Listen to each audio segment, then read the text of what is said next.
Assalamualaikum warahmatullahi wabarakatuh. Alhamdulillahi rabbil alamin. Wabihi nasta'inu ala umurid dunya waddin.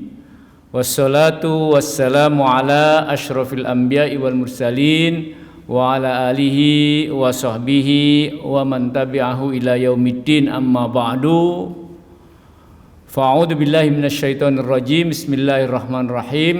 Wal 'ashr innal insana lafi khusr illal ladzina amanu wa 'amilus sholihat wa tawassaw bil haqqi wa tawassaw bis sabr. Shadaqallahul adzim. Alhamdulillah, pagi hari ini kita bisa berkumpul kembali. Ustaz Firman, alhamdulillah, lambat laun setelah pandemi ini 1, 2, 3, 4 bertambah banyak. Kita sedih waktu itu pas pandemi, tidak bisa hadir ke masjid, yang bisa hanya Zoom. Kita jadi kenal binatang yang namanya Zoom. Sehingga kalau menyapa ya ayyuhal zoomiyin wal zoomiyat, gitu ya, para jamaah Zumiyin dan Zumiyat. Setelah Covid kemudian dibuka kembali. 1, 2, Masya Allah, susah untuk bisa. Takut, ya takut. Kita semuanya khawatir. Di beberapa, dan itu tidak hanya di Masjid At-Tanwir, tapi juga di masjid-masjid yang lain. Yang nenek-nenek bilang nggak boleh, anak saya nggak bolehin. Karena orang tua itu paling rentan untuk kena virus ini. Yang muda juga itu, saya bisa pakai streaming, ngapain pakai Zoom? Sudah belajar agama lewat online saja. Tapi ternyata lain, ya, mengkaji agama lewat dunia maya dengan langsung hadir bersama ustadz, itu beda. Beda, ada satu kenikmatan yang berbeda.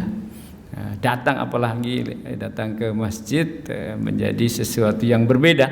Kita bisa sholat duha, kita bisa sholat tahiyatul masjid, kita bisa silaturahim, ya, kita bisa membuka ayat-ayat Al-Quran langsung dan sebagainya.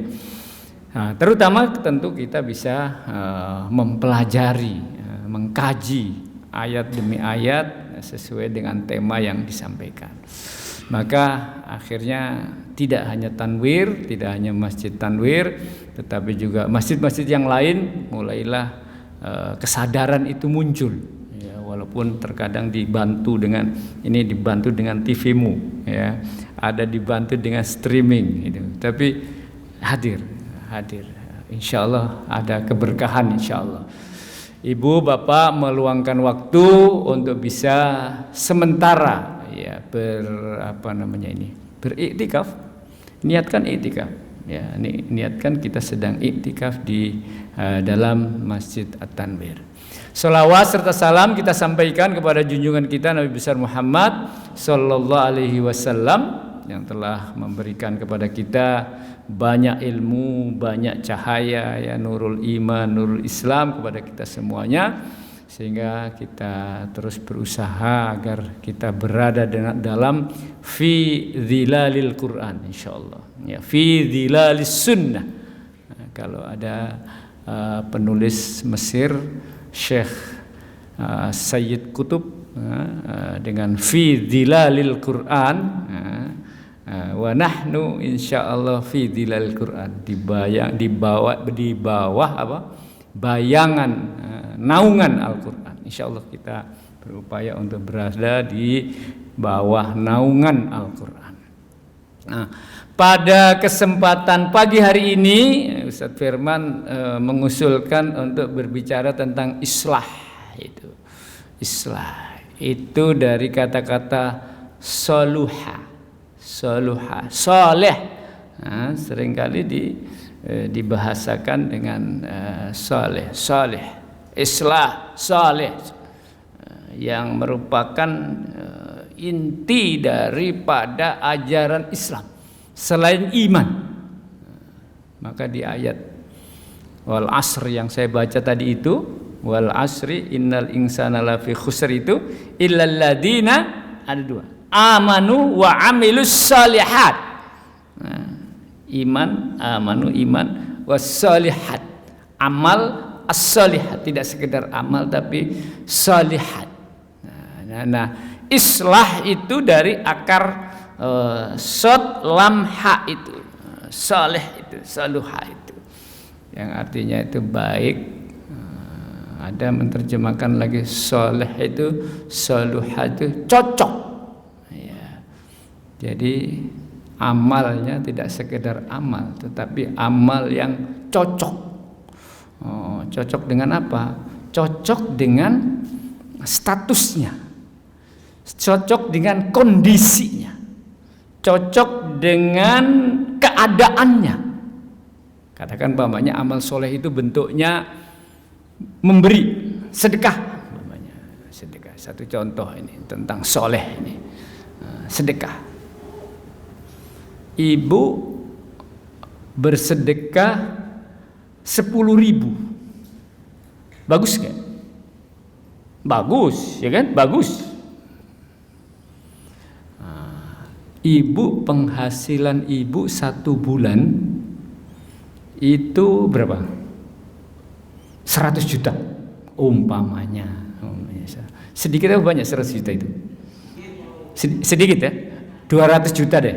Nah, penghasilan 1 bulan 200 juta.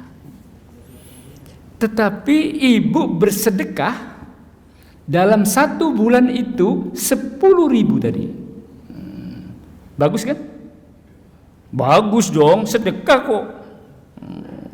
Wa may ya'mal mithqala dzarratin khairan yarah.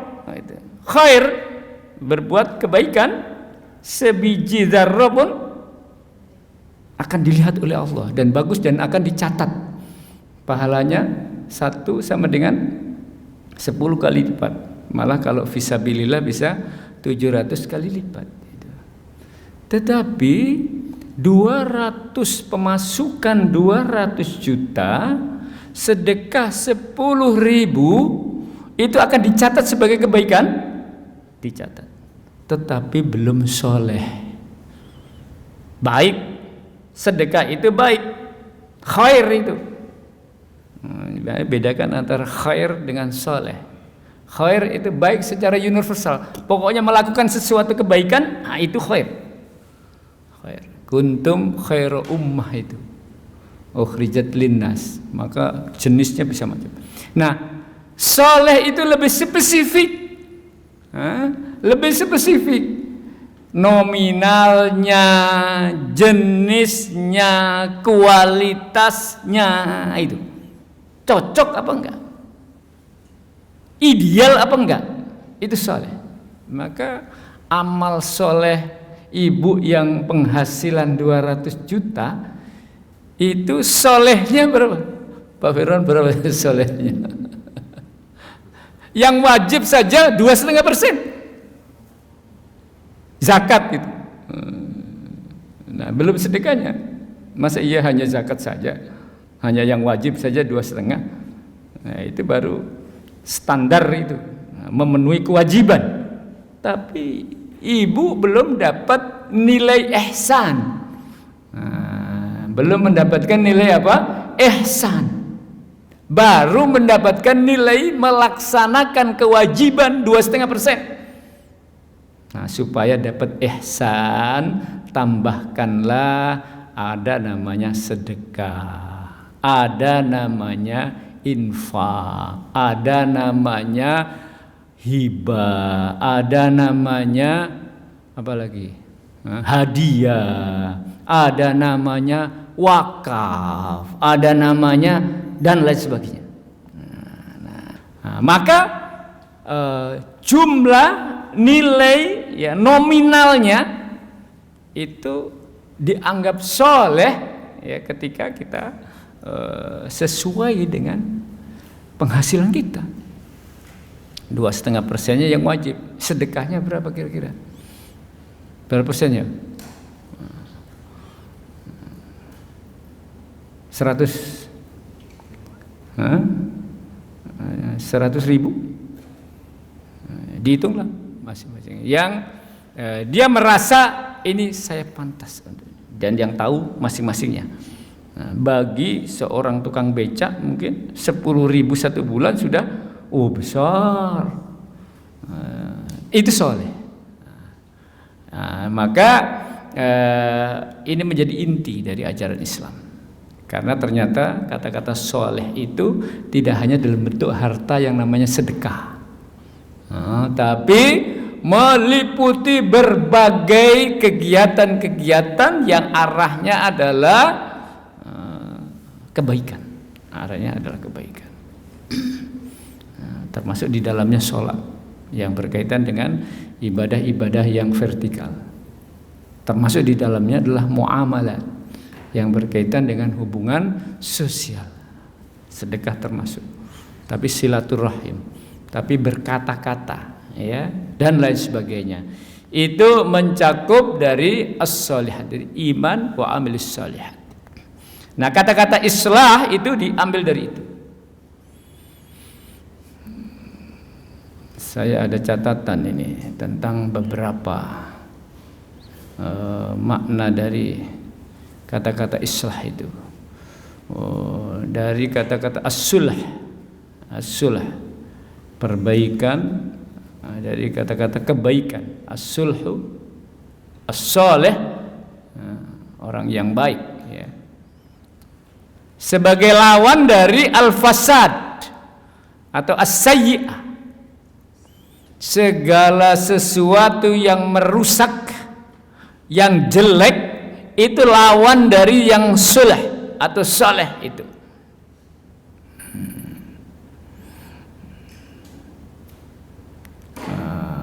Berbagai kegiatan, tiba-tiba di dalam masjid teriak-teriak di saat ada tausiah. Ini ngerusak suasana. Maka itu tidak soleh. Dibutuhkan penanaman pohon agar tidak terjadi banjir. Maka merusak tanaman, merusak hutan, merusak itu menjadi tidak soleh. Tapi boleh dong Ustaz menangkap ikan, boleh, tetapi harus berupaya setelah menangkap melakukan budidaya kembali gitu ya. Jadi diambil tapi jadi tidak hanya pandai merusak. Zaharul fasadu fil barri wal bahri bima kasabat aydin nas. Tampaklah kehancuran itu, al-fasad itu di daratan dan di lautan karena ulah dari tangan-tangan manusia. Nah, tangan-tangan manusia ini bisa satu saat melakukan al-fasad, tetapi anjuran Islam adalah tangan ini digunakan untuk melakukan as-shalihat, ya, sebagai lawan dari al-fasad itu, as-sayyiat. Maka ada hadis Rasulullah itu, man sanna sunnatan hasanatan, barang siapa yang mentradisikan, membuat amalan hasanah, kebaikan, sholihat itu, falahu ajruhu wa ajru man amila biha, maka dia mendapatkan pahalanya karena melakukan kebaikan ini, dan pahala orang yang melanjutkan, yang mengikuti tradisi baik yang kita pernah contohkan kepada orang lain itu. Sebaliknya, yang fasad ini, barang siapa yang waman sanna sunnatan sayyi'ah, dan barang siapa yang membuat tradisi, membuat kebiasaan buruk, maka dia akan mendapatkan dosanya dan dosa orang yang ngikutin kejelekan itu. Hati-hati nih bapak, ibu kepada anak-anak. Ya, ibu membuat tradisi buruk di depan anak-anak. Kalau habis subuh tidur ngorok sampai jam 10. Tiap pagi begitu ibu itu. Dengan alasan, uang saya sudah banyak kok. Nggak perlu kerja saya di rumah, yang kerjakan bapak, saya tidur aja begitu ininya. Saya ada punya pembantu 3 kok, nggak usah ini tidur. Bangun-bangun jam 10 dilihatlah oleh anak-anaknya,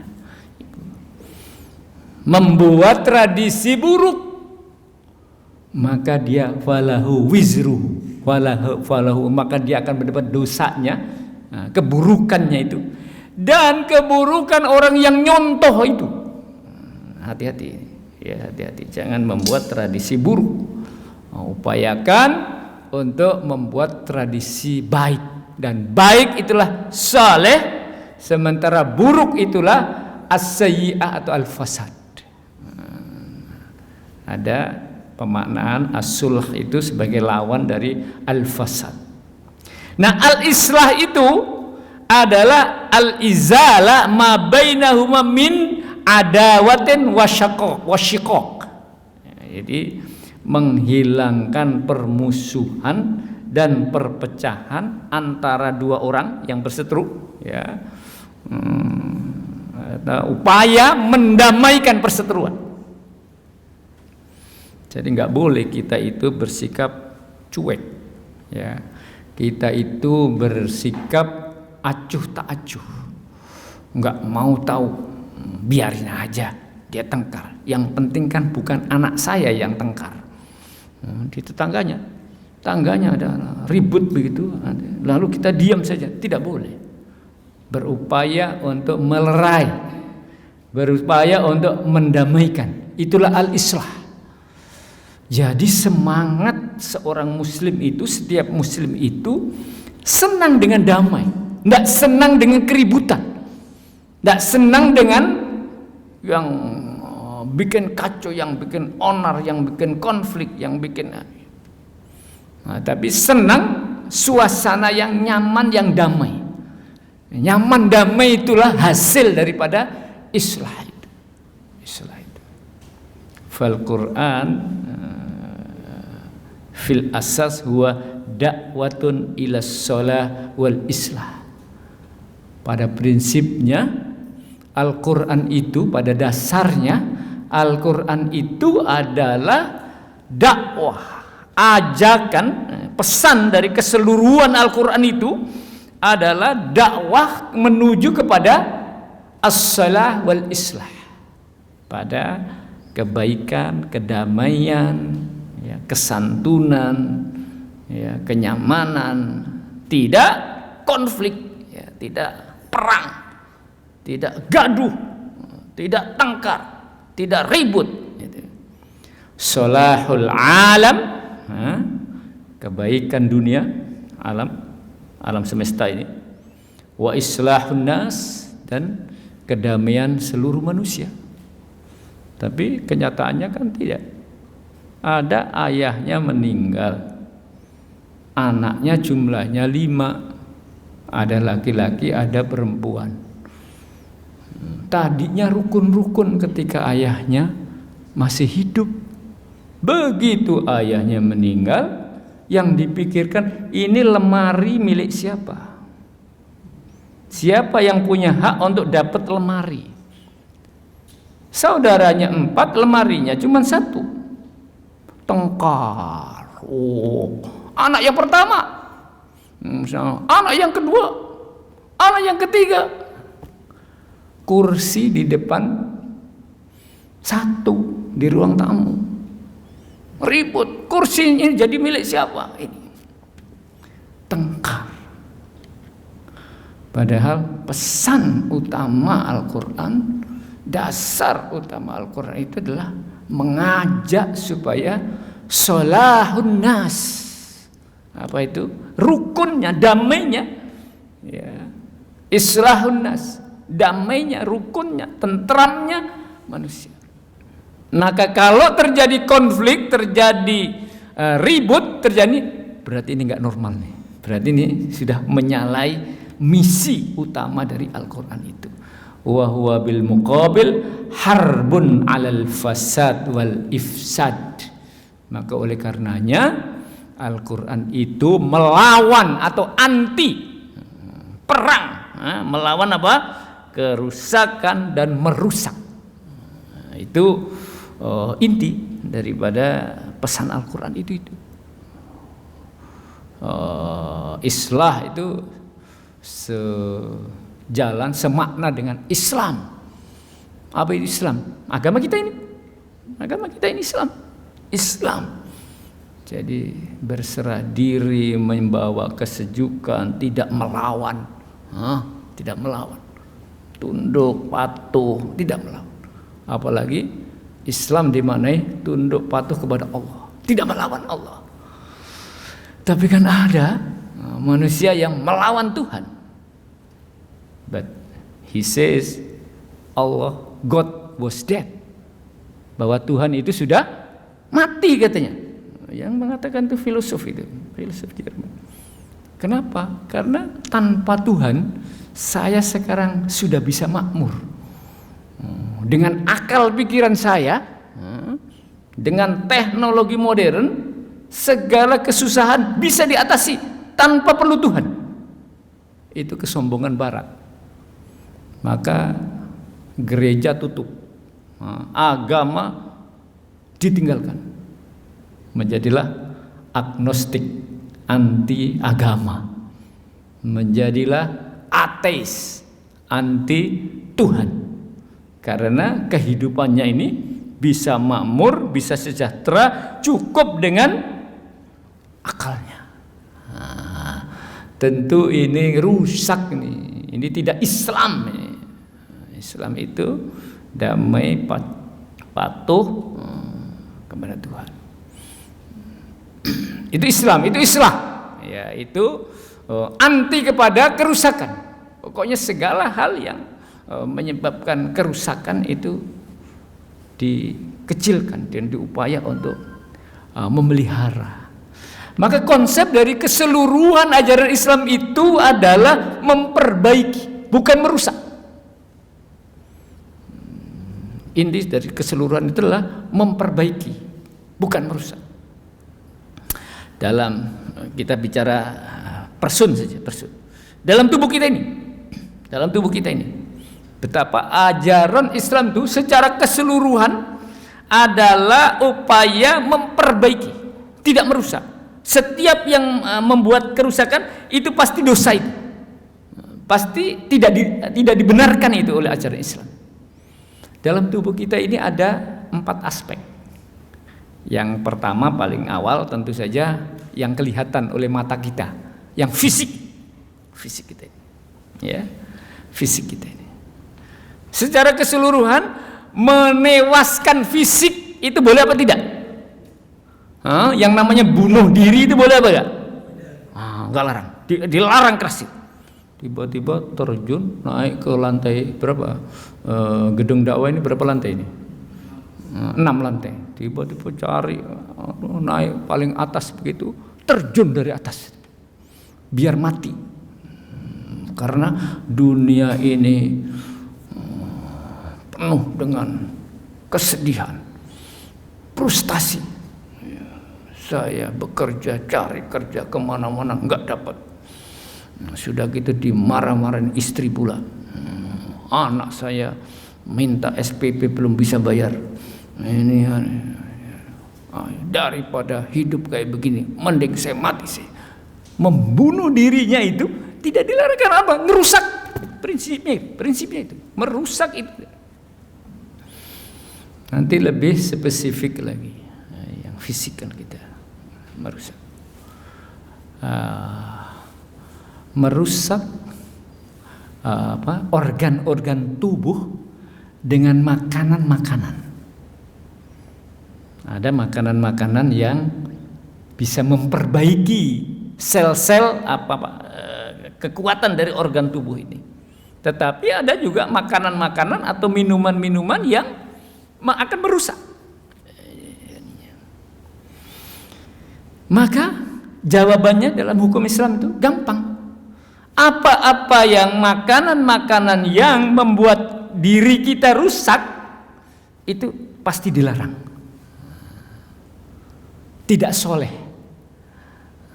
Tapi apa-apa yang membuat baik, membuat normal tubuh kita ini, membuat sehat tubuh kita ini, maka pasti itu dibolehkan.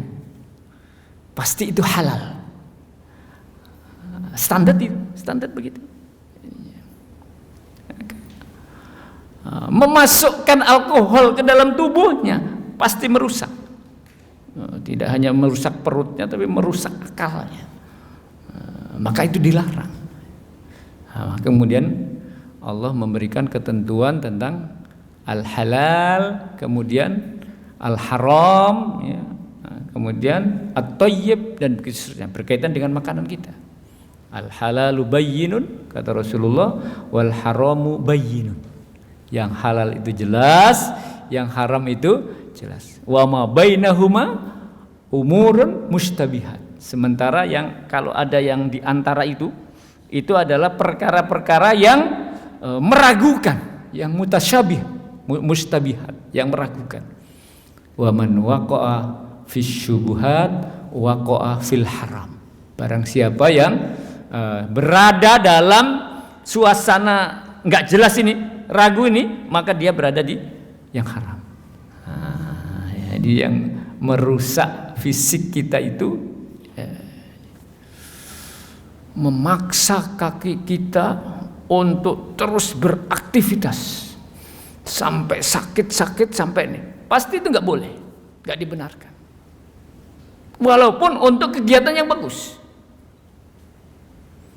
Merusak mata kita, saking semangatnya, lalu membaca buku, melek, begadang, nggak pernah istirahat di rumah. Ya. Pasti dilarang. Ya, merusak lambung kita, nggak diisi apa-apa, dibiarkan saja. Lapar pun dibiarkan saja. Saya masih kuat. Pasti itu dilarang. Membiarkan sehingga rusak, pasti itu dilarang. Walaupun untuk tujuan yang baik. Ada seorang sahabat yang mengadu kepada Nabi Muhammad dalam rangka ingin menjadi bersih, ingin menjadi suci.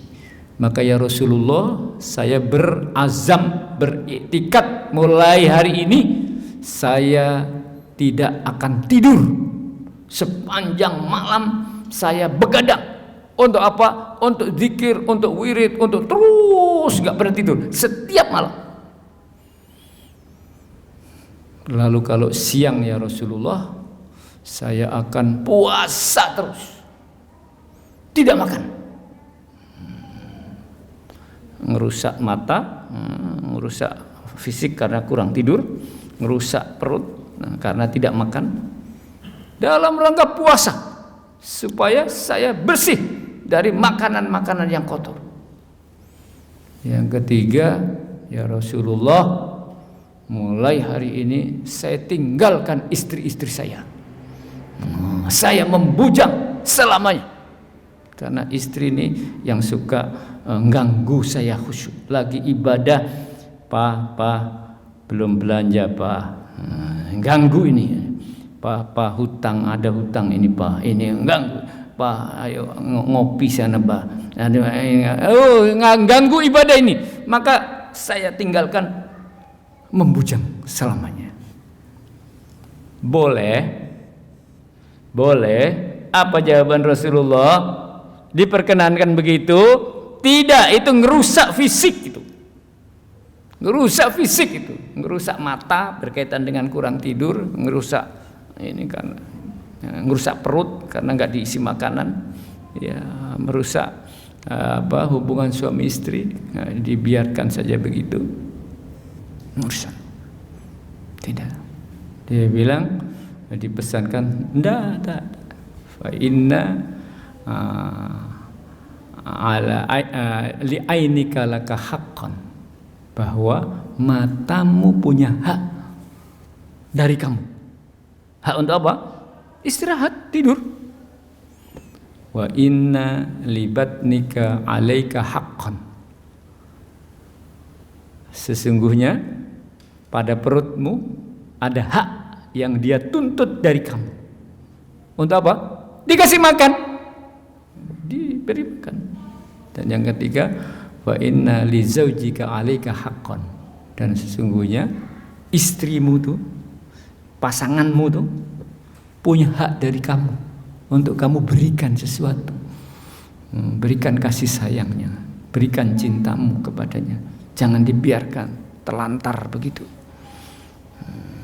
Bahkan kemudian nasihat lebihnya, dan saya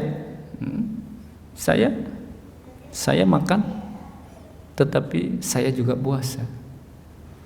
Saya begadang, bangun malam, tapi saya juga tidur. Saya juga menikah dengan istri-istri. Faman raghiba an sunnati falaysa minni, kata pesan terakhirnya.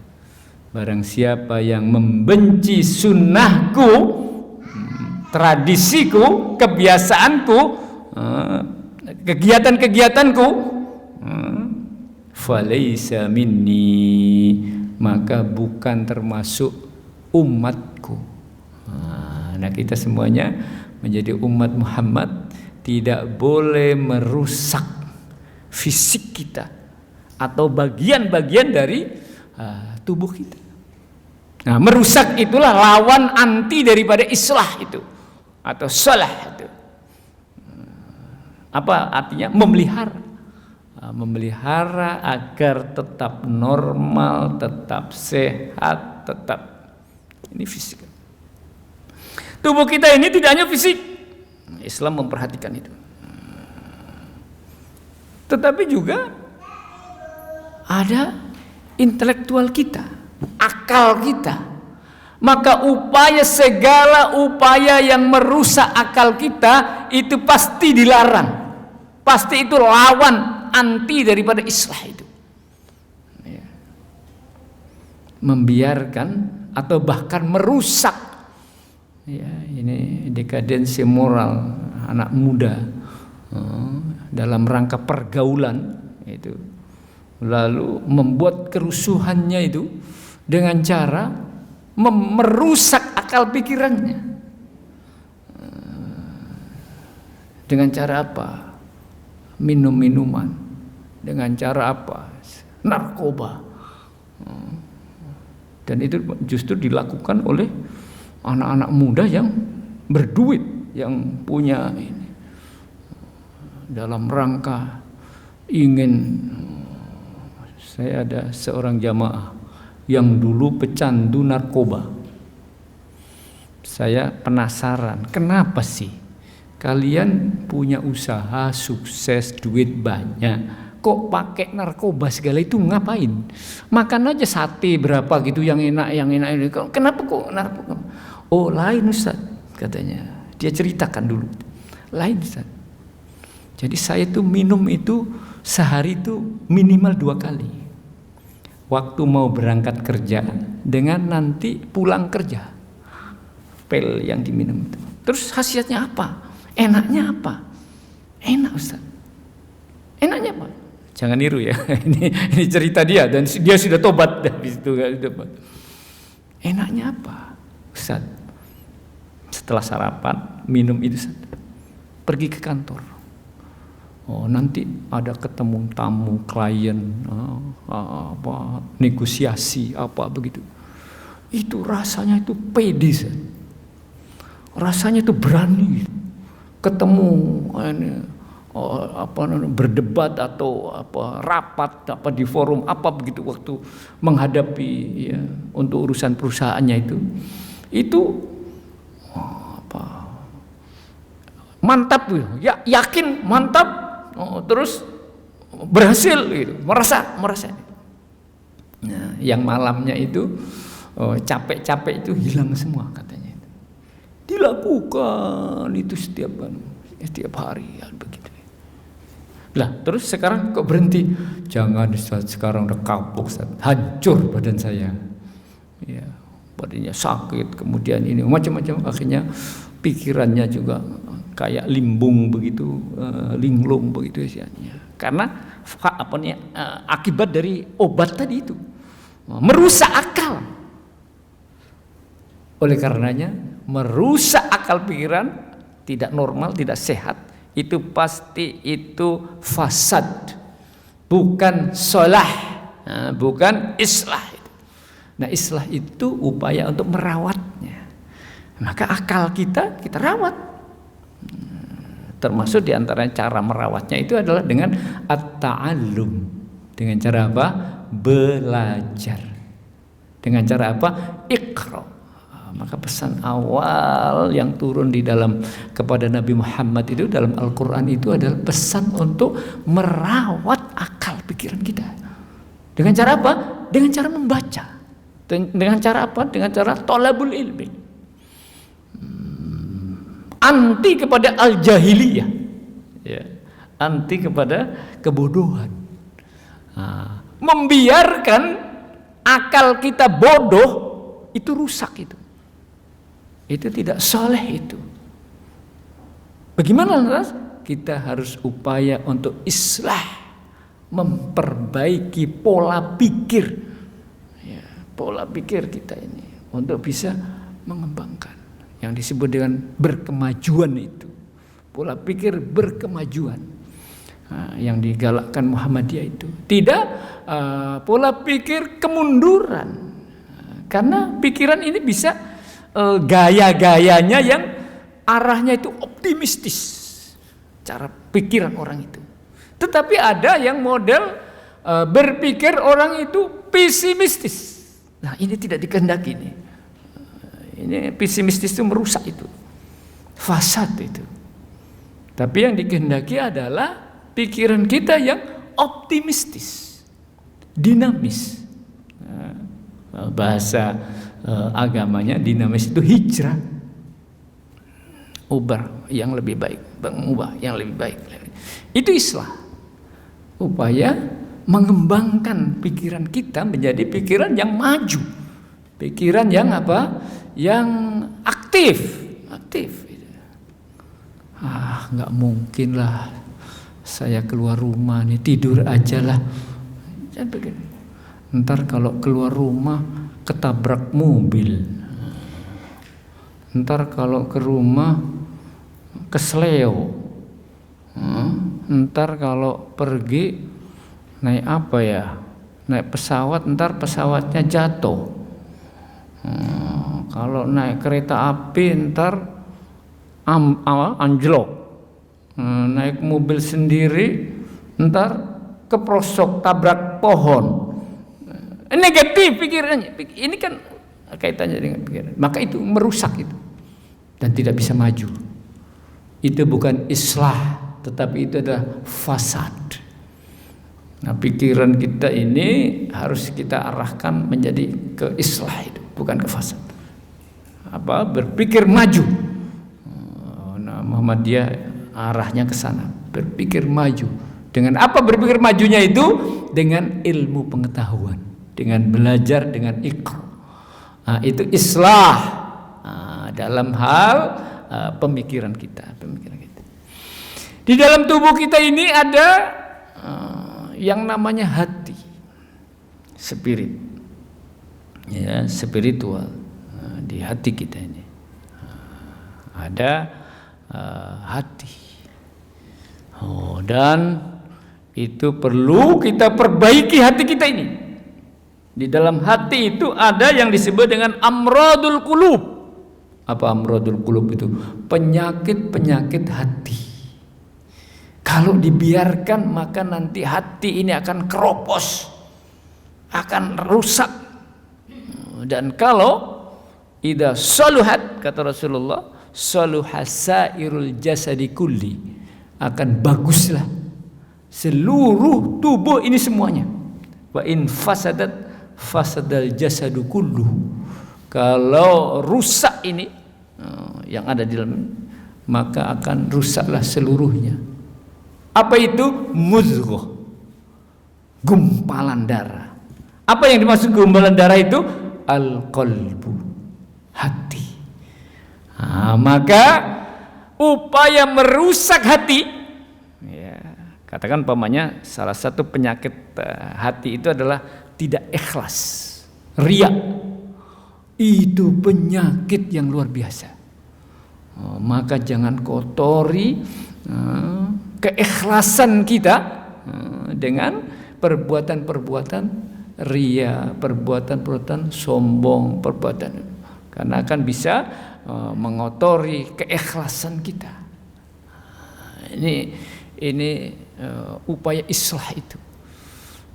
Islah terhadap fisikal kita, islah terhadap pikiran kita, islah terhadap hati kita, dan ada satu lagi, islah terhadap lingkungan sekitar kita, sosial kita. Ya, kita tidak bisa hidup sendiri kita ini. Kita ini mesti berhubungan dengan satu dengan yang lain. Maka, dan ini nanti yang pembicaraannya panjang, ya, maka segala bentuk hubungan sosial yang arahnya itu menimbulkan kegaduhan, ini pasti fasad, ini pasti bukan islah itu. Tapi upaya untuk bersilaturahim, membuat kesejukan, yang curiga mencurigai dikomunikasikan menjadi saling mengerti, akhirnya akrab, akhirnya damai, akhirnya saling paham. Maka itu islah. Islahun lil jasadi, islahun lil aqli, islahun lil qalbi, dan islahun lil mujtama atau sosial. Nah, ini berkaitan dengan makna ini. Oleh karenanya islah itu asas. Ya, dakwah ilal asas, ilal shalah wal islah itu asas.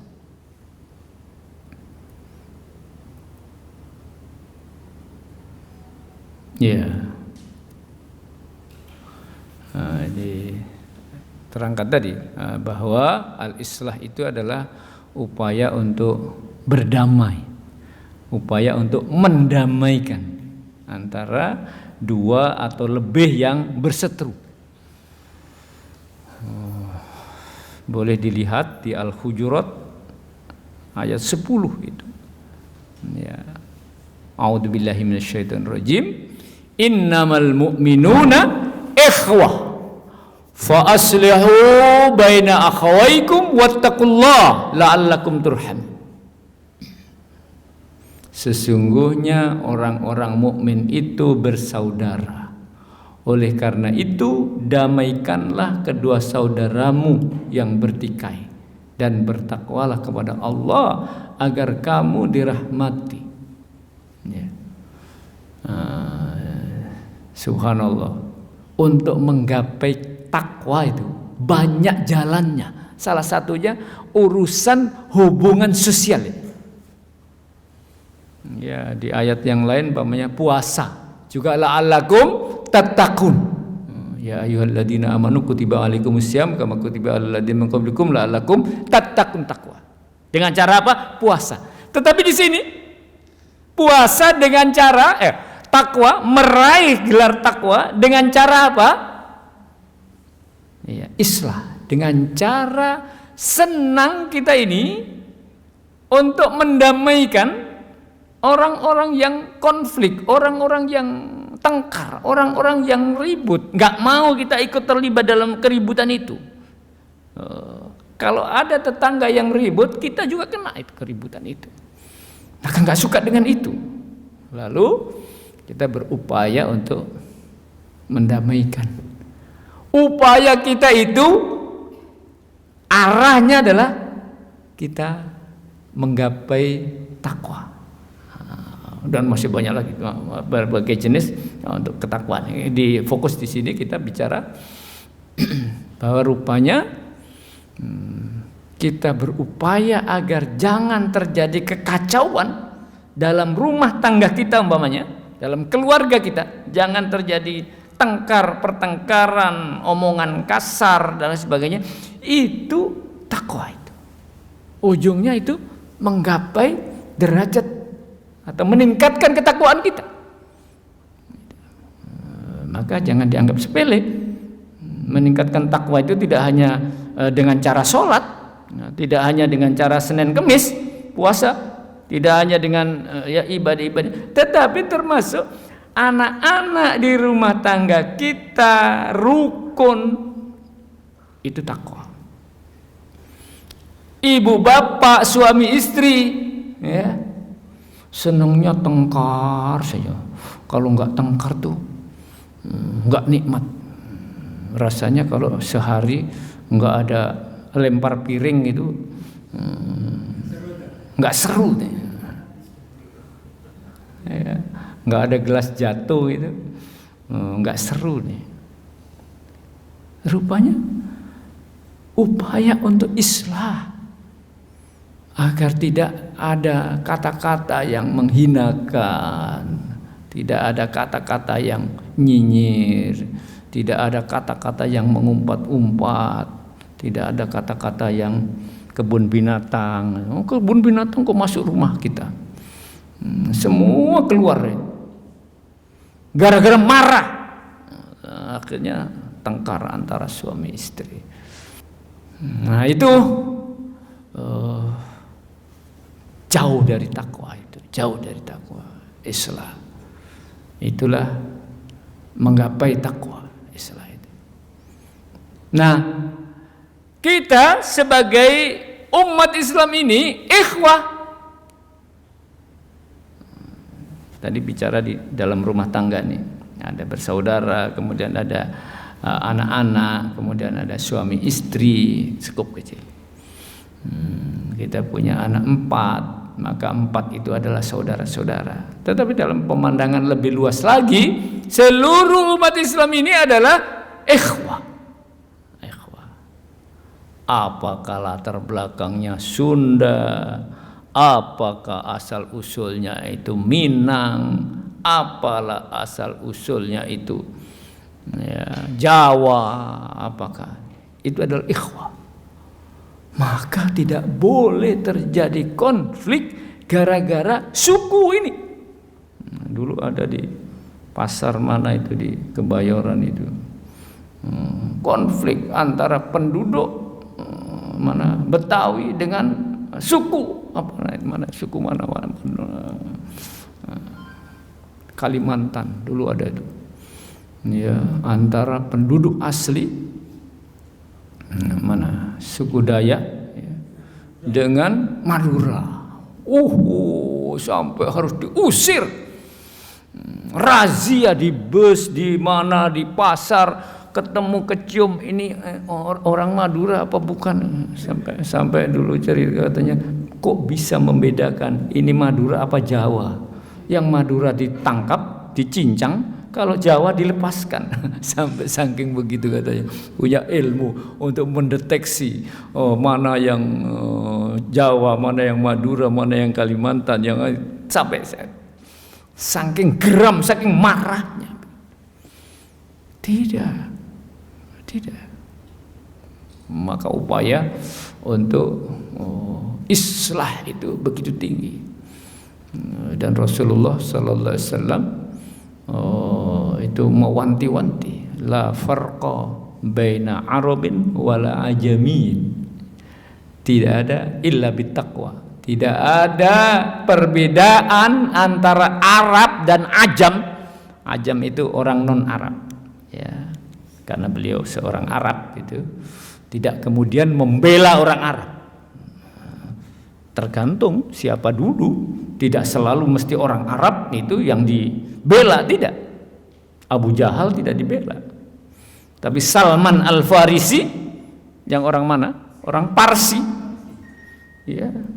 Salman itu orang Parsi mengadu nasib ke Jazirah Arab, ke Madinah, cari kerjaan asalnya. Ternyata di sana nasibnya baik, ketemu dengan orang baik, ketemu baginda Rasulullah, sehingga tidak saja urusan ngadu nasib cari rizki, tapi menjadi orang yang kemudian duduk dekat dengan Rasulullah SAW. Dan Rasulullah mengambil ilmu dari dia. Ya, dalam perang Khandaq itu, ide yang dipilih ide siapa? Tidak ide orang Arab. Ide Salman Al-Farisi, seorang Parsi. Karena dalam tradisi Arab saat itu belum ada perang kok pakai gali parit, itu nggak ada. Salman pernah tahu di sana, di Parsi sana, di Iran sana, itu sekarang Iran namanya.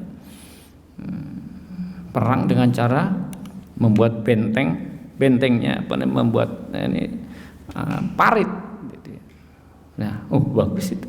Ditawarkan kepada sahabat yang lain yang Arab, setuju juga, akhirnya diketok palu, gelbar. Salman Rasulullah dalam prakteknya tidak membedakan, bahkan kepada Habasyi, kepada kulit hitam, budak. Bilal bin Rabah. Siapa Bilal bin Rabah itu? Siapa? Budak asalnya, tapi kemudian dimerdekakan. Iya, dari Afrika, hitam, kelam, tapi bisa duduk di samping Rasulullah SAW. Bahkan diberikan semangat itu Bilal itu. Ya Bilal, sendalmu sudah ada di surga. Hah? Kaget ini Bilal. Tiap hari duduk samping ini, azan, duduk samping Rasulullah. Kaget dia. Kok bisa ya Rasulullah, sendal saya nanti ada di surga? Apa alasannya?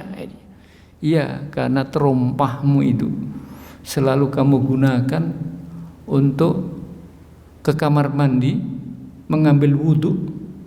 Dan Bilal bin Rabah itu manusia yang tidak pernah kotor, tidak pernah batal. Begitu batal langsung wudhu, selalu suci, selalu siap untuk sholat. Maka kasih informasi baik, nanti sandalmu itu ada di sana. Kalau sandalnya saja di surga, orangnya di surga nggak kira-kira?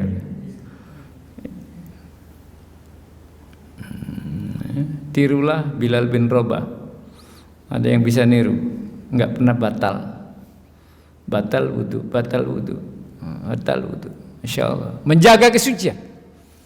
Nah, ini tidak membedakan antara kenapa? Ikhwah. Tetapi ya Allah, gara-gara pemilu, menjelang pemilu, yang satu keluarga, bapak milih nomor 1, ibu milih nomor 2, anak milih nomor 3, tengkar diri di rumah. Enggak bisa nomor 3, enggak bisa nomor 1, enggak bisa nomor 2, otot-ototan. Tidak boleh terjadi. Menjelang pemilu ini seringkali apa-apa dipertentangkan. Pokoknya ada sesuatu yang berbeda gitu, sengaja dibikin semakin runcing supaya tajam perbedaannya. Lalu dengan begitu gontok-gontokan. Yang gontok yang ke arah sini, inilah kelompok saya. Suaranya nanti biar ke saya. Yang ini dibikin mana yang menyebabkan tengkar itu supaya ini menjadi kelompok saya. Diadu sedemikian rupa, hati-hati. Ini membuat fasad, rusak dan ifsad, merusak. Tidak boleh. Ikhwah. Jadi kalaulah ada yang kurus kayak saya, ya, tapi ada juga yang gendut, itu tidak berarti ini lebih hebat dari yang ini, enggak. Ada yang duitnya banyak, gitu. Ada yang duitnya sedikit. Tidak lalu yang duitnya banyak itu enggak. Ikhwah. Nah, disitulah kemudian saling ketemu. Ketemunya di mana? Di masjid. Ya Allah, Islam itu membuat perangkatnya indah sekali. Indah sekali. Ya, ada yang berkuasa, ada yang rakyat jelata, ada yang kaya raya, ada yang miskin gak punya, ada yang ilmunya banyak, ada yang ilmunya sedikit. Itu tidak dibuat untuk meruncing, tidak, tetapi justru ikhwah. Nah, menyatu. Di mana? Di posko.